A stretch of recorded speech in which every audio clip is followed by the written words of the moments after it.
నమస్తే, welcome to సత్యాగ్రహి. మన దగ్గర ఒక పాత సామెత ఉంది, దొంగే దొంగ అని అరిచినట్టు. కానీ ఇప్పుడు ట్రెండ్ మారింది. కలికాలం కదా, అన్యాయం చేసినోడే బాధితురాలి క్యారెక్టర్ మీద సెటైర్లు వేయడం, ఆమె వ్యక్తిత్వాన్ని సోషల్ మీడియా నడిబొడ్డున నగ్నంగా నిలబెట్టడం కొత్త ఫ్యాషన్ అయిపోయింది. అది కూడా ఎవరో సామాన్యులు కాదు, సాక్షాత్తు దేశాన్ని రక్షించే ఒక కేంద్ర మంత్రి సైన్యం చేస్తున్న విన్యాసాలివి.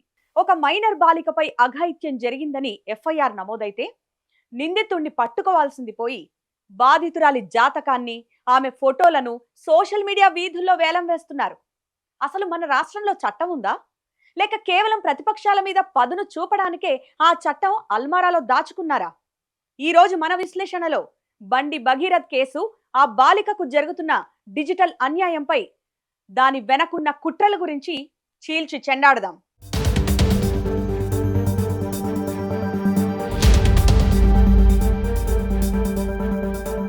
ఇక్కడ ఒక వింత జరుగుతోంది బాస్.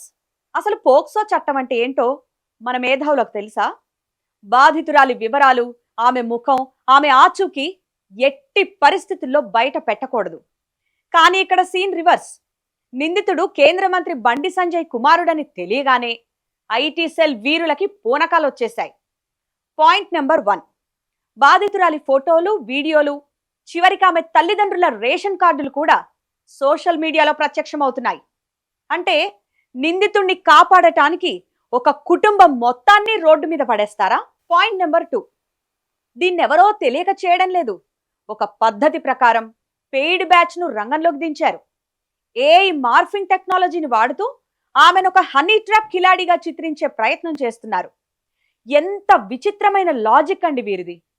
నిందితుడు తప్పు చేస్తే, అయ్యో పిల్లాడు కదా, యవ్వనంలో వచ్చే పొరపాటు, అదే బాధితురాలు ఫోటోలో కనిపిస్తే ఇది పథకం ప్రకారం చేసిన కుట్ర, ఆమె కావాలనే చేసింది. ఏంటండి పైశాచికత్వం?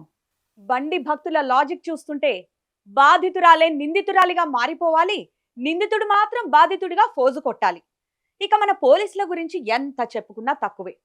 ప్రభుత్వానికి వ్యతిరేకంగానో, ముఖ్యమంత్రికి వ్యతిరేకంగానో ఒక చిన్న పోస్ట్ పెడితే చాలు, అర్ధరాత్రి డోర్లు బద్దలు కొట్టుకొని వచ్చి మరి అరెస్టులు చేస్తారు కదా.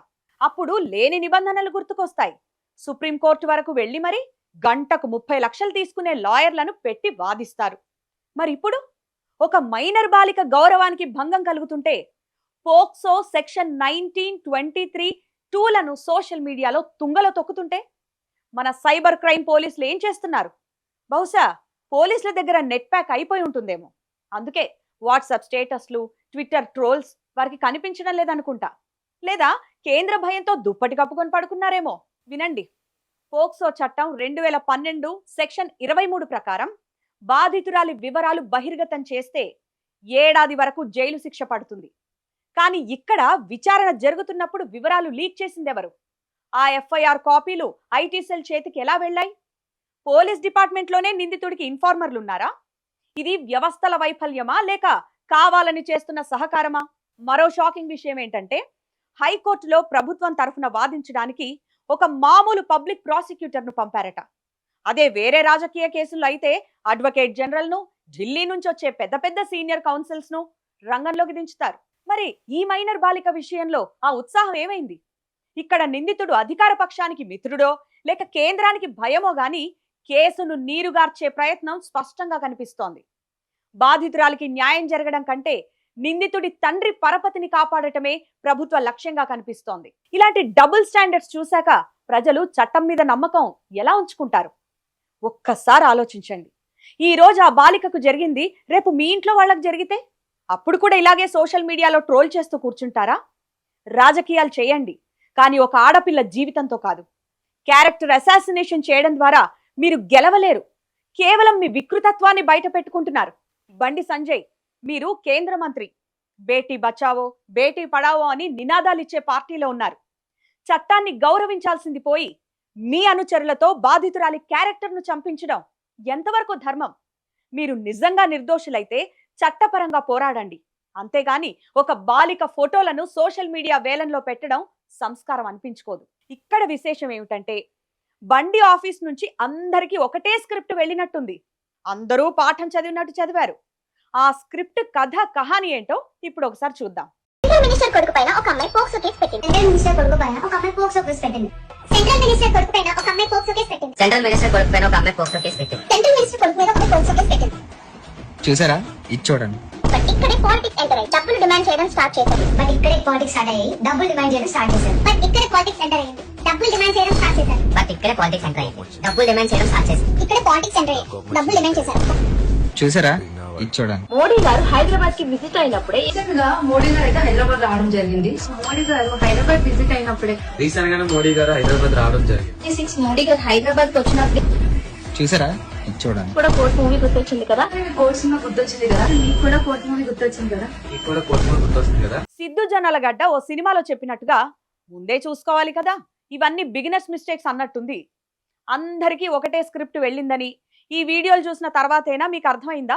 స్క్రీన్ మీద కనిపించే వీళ్ళందరూ లాయర్లు అన్నమాట. వీళ్ళకి పోలీస్ ఇన్వెస్టిగేషన్ తో పని లేదు, లాయర్లతో పని లేదు. పేడ్ ప్రమోషన్స్ చేస్తారు, డబ్బుల కోసం ఏమైనా చేస్తారు. మన బండి భగీరథ్ మీద పెట్టిన పోక్సో కేసు కూడా వీళ్ళు ఎప్పుడో సాల్వ్ చేసేసి చూడండి. పాలిటిక్స్ ఎంటర్ అయ్యింది అండ్ వాళ్ళు మళ్ళీ డిమాండ్ చేయడం స్టార్ట్ చేశారు. ఇవ్వకపోతే పోక్సో కేసు ఫైల్ చేస్తానన్నారు. డిమాండ్ చేయడం మొదలు పెట్టారంట. ఒకవేళ ఇవ్వకపోతే పోక్సో కేసు ఫైల్ చేస్తామన్నారు కదా. ఒకసారి ఫోటో చూడండి.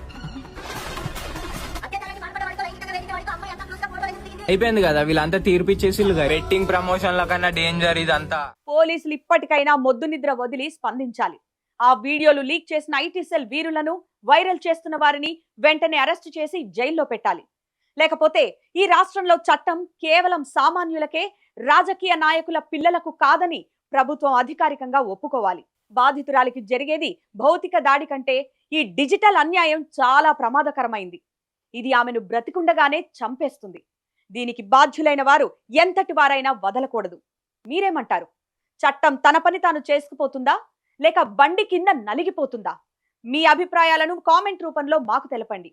ఈ వీడియోని షేర్ చేయండి. మరిన్ని పొలిటికల్ అప్డేట్స్ కోసం మా ఛానల్ని సబ్స్క్రైబ్ చేయండి. Thanks for watching.